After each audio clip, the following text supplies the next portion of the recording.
este público uma mãe cujo filho se tem distinguido nos campos de batalha ou na sua profissão, se há, nos lhe pedimos que faça saber aos outros que o respeitem.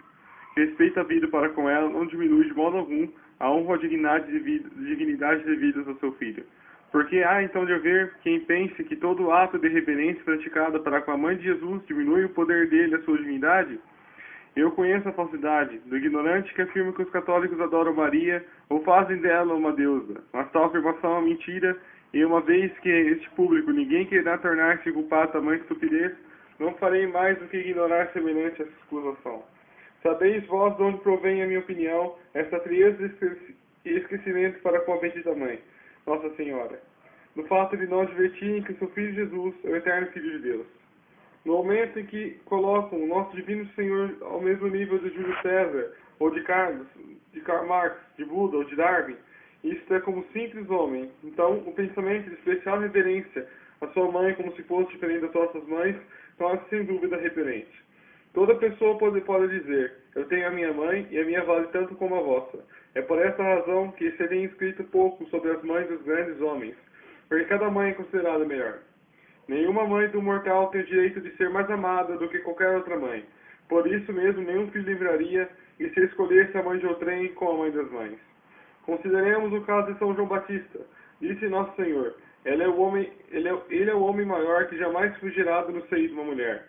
Suponde que se iniciava um culto para honrar sua mãe Isabel como superior a todas as outras mães. Qual de nós não se revoltaria considerando isso um exagero pelo fato de São João Batista ser um simples homem? Se Nosso Senhor fosse apenas um homem, um reformador moral ou um sociólogo, eu seria o primeiro a partilhar o ressentimento do maior fanático ao ouvir que a mãe de Jesus era diferente de todas as outras mães.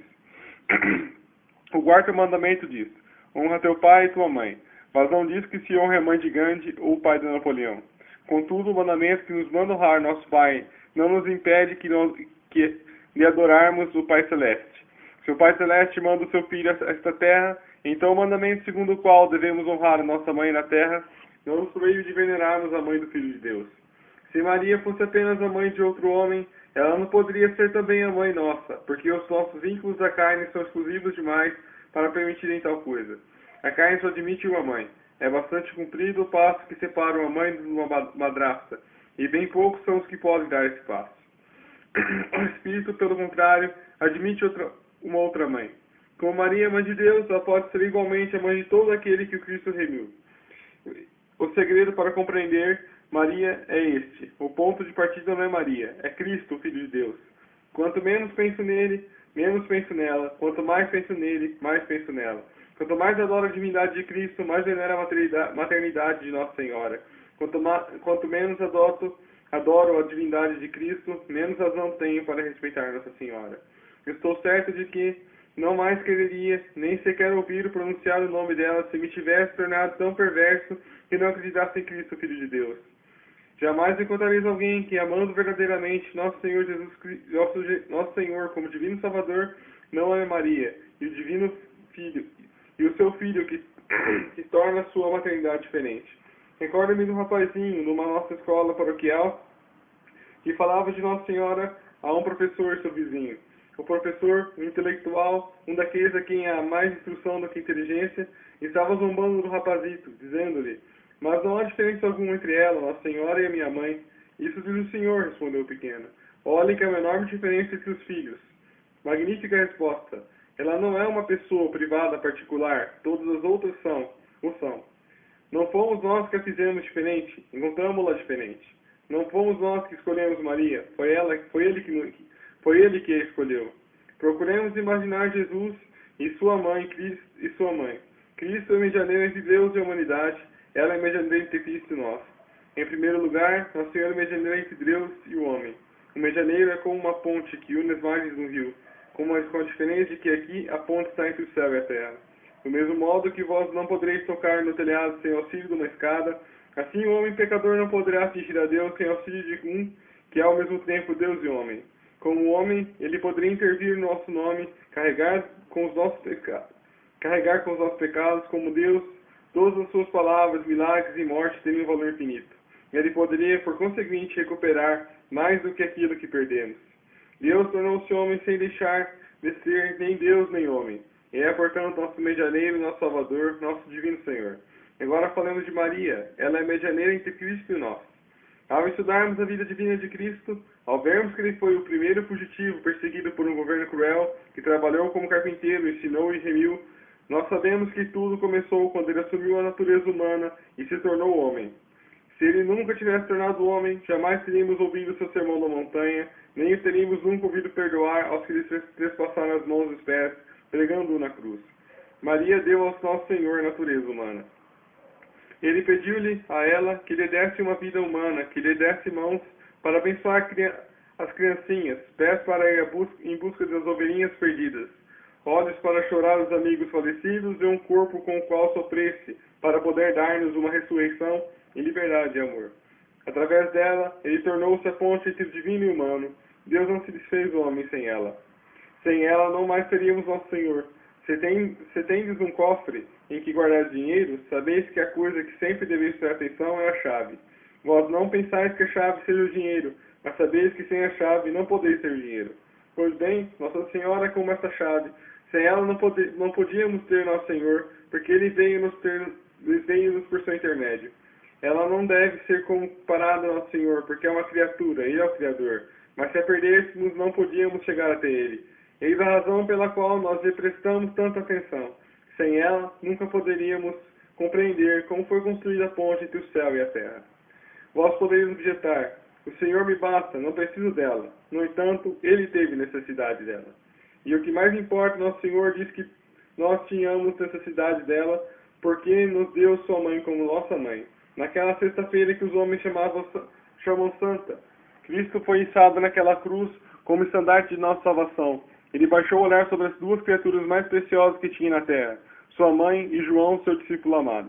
Na primeira noite, durante a última ceia, deixou-nos as suas últimas vontades, dando-nos aquilo que nenhum homem, ao morrer, jamais podia dar, isto é, a si mesmo na Santa Eucaristia. Desse modo, ele ficaria conosco, como ele disse, sempre até a consumação dos séculos.